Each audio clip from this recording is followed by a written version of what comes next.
Just received my shipment for my new spin cast machine from Crowley Casting Supplies. I wanted to show you the packaging.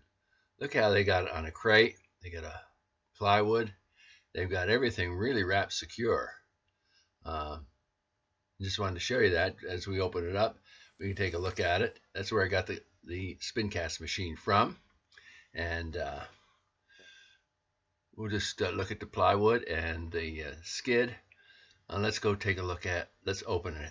When I opened it, I noticed all of these plastic bags all around it. So I started unloading these plastic bags. So far I've got 3 30-gallon bags full of plastic. And as you can see, it's still about a third left to go. So we're just, it looks like it was really secure. I ended up with 5 bags, 30-gallon bags of plastic. And I've got my machine all pretty well set up. I've got to have somebody help me to get it on my bench. But let's go over. I'm looking for the instruction manuals. Oh, there they are.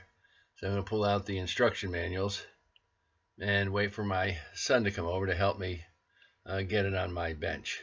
It weighs about 100 pounds. Okay, we've got it on the bench. I thought I would just take a walk around to show you. It's 20 by 20. It's pretty compact. It is made in the United States. It is, as you can see, really, really well made. And we go around the back. The power comes out the back, and you do have a fuse. Let's take a look. It looks like it has a lid lifts up.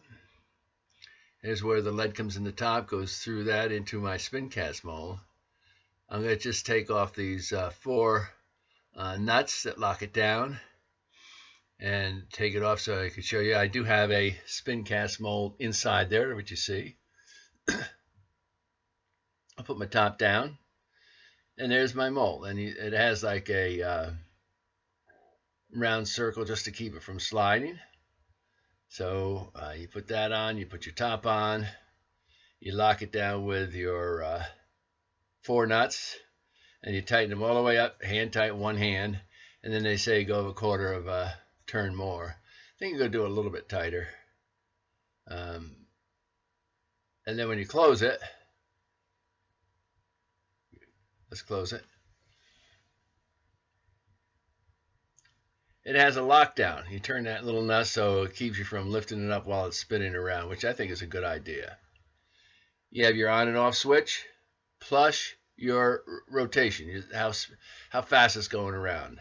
And they're saying for 450 to 550. You've got an emergency stop button. So let's take it a mold. I'm going to load one of my spin cast molds with hooks. You see here I got all my hooks in there. I'm going to go up to my spin cast machine, lay my spin cast mold in the machine, place on the retainer, the top retainer that's going to be bolted down. I got it bolted down, ready to go. I got my solder pot over there, all warmed up. I'm going to lock down that lid. As I get it locked down, I don't think you have to lock it that far, but I do. Let's go down below. Okay, I'm going to turn it on.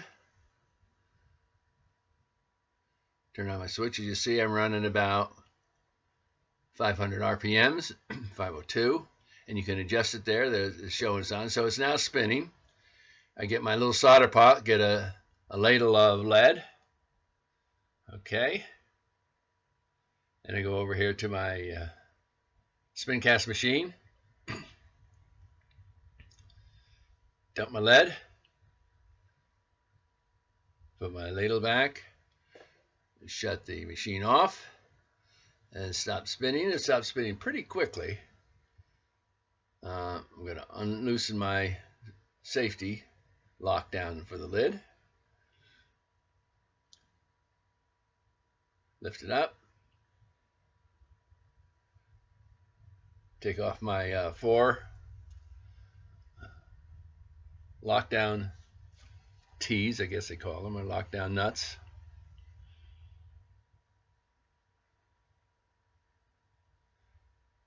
This is the first spin cast. This is the first one that I poured, so it's going to be interesting to see how it came out.